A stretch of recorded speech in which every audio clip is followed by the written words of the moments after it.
یک جوان، یک مرد نزد پیغمبر خدا آمده بود است. حضرت مولوی میگوید و پرسان کرده بود از پیغمبر خدا: من از تو یک سؤال دارم، نمیدانم که بدبخت هستم یا نیکبخت، نمیدانم که بهشتی هستم یا دوزخی هستم. پیغمبر خدا برای من خبر بده.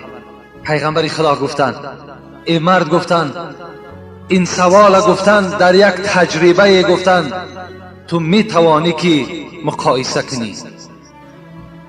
برای آنه که تو بفهمی که بدبخت هستی یا نیکبخت، برای آنه که تو بفهمی که دوزخی هستی یا بهشتی، در یک مجلس امر معروف و نهی از منکر رفته اشتراک کن. اگر در امر معروف و نهی از منکر دل تو تنگ شود، وقتی تو ناخوب شود و در دل تو هر گونه وسواس ها پیدا شود که تیزتر همین امر معروف انجام یابد یا تر خواب گیرد یا در خیال تو فکرهای دنیایی دور زند، یقین بدان ای مرد که تو بدبخت هستی و تو دوزخی هستی.